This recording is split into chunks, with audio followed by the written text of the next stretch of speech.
Hey guys, welcome to another episode of the Lunch Table Podcast with Dylan and Akram. For this review, we are reviewing a new crazy movie by Jalmari Erlander called Sisu. Spoilers ahead because this is a crazy movie, but Akram, tell me what you thought about it. I really enjoyed this movie. Coming in, I thought at first it was going to be kind of corny. I loved the trailers. Yeah, it did seem a little bit inspired by John Wick, kind of like this path of this person that's a machine. Really, I think also the budget seemed here. It felt very authentic. You do have to suspend your disbelief a little bit stronger. But what I appreciate about this movie is that it knows what it is exactly. It knows what it's trying to achieve. It's not trying to fake itself. And I think to have a successful product like that, everything has to come together in tandem. So it's really great. I love this movie. Yeah. Yeah, Jalmari Erlander. I haven't really heard of his other projects, but this coming into this movie, it had this very like Tarantino or Robert Rodriguez like explosive kind of style. Right from the get-go, it has this graphic title, and it says what Sisu is, and it's basically this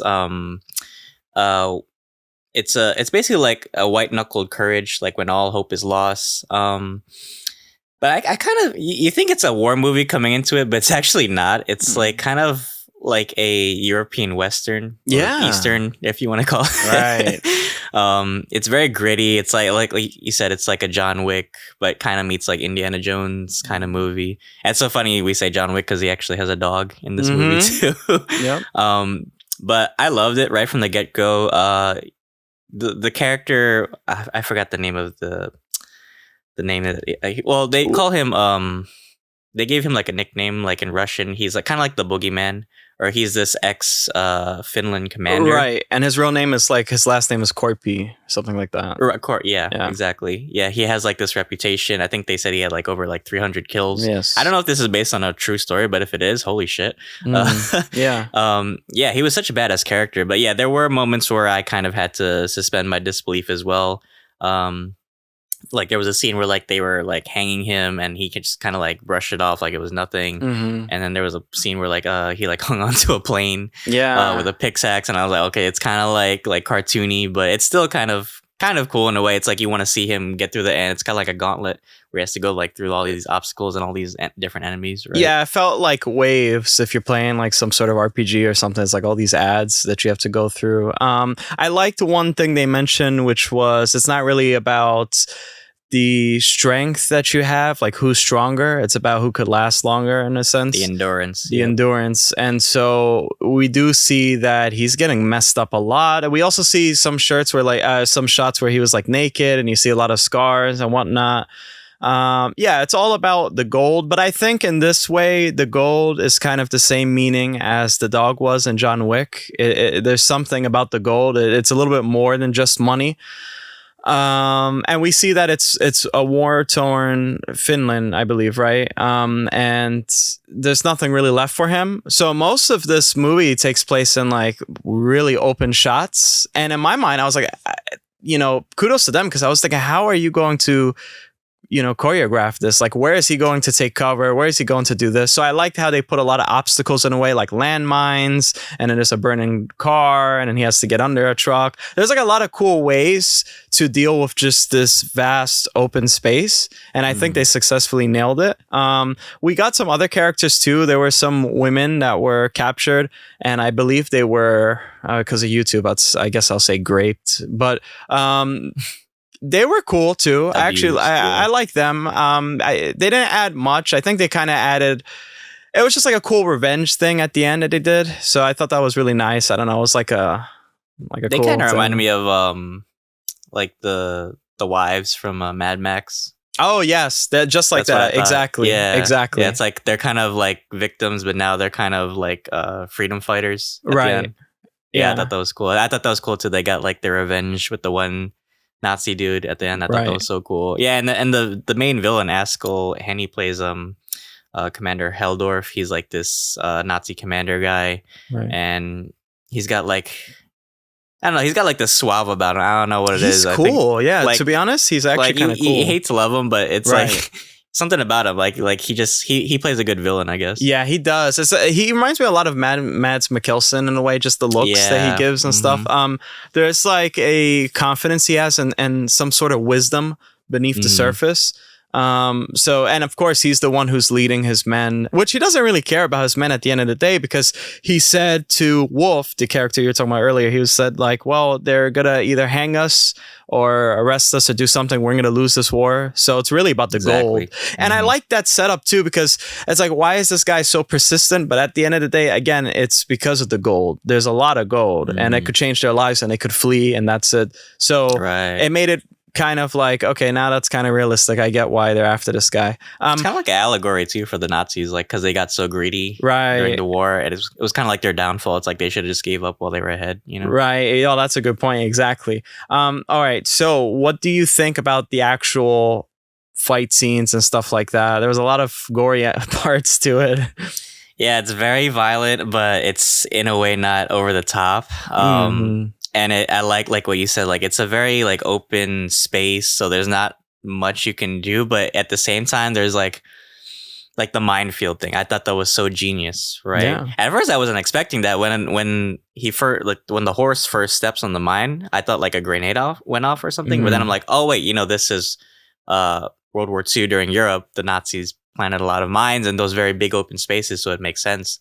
And yeah, he's such a badass dude. Like the way he fights, it's like so like clean and aggressive, but you can tell like he's a very like tactical person, right? And he doesn't say much in this movie too. He's nothing, very like almost. No words, but no bars held, right? Yeah. He only says like one sentence in the whole movie, and that's at the end.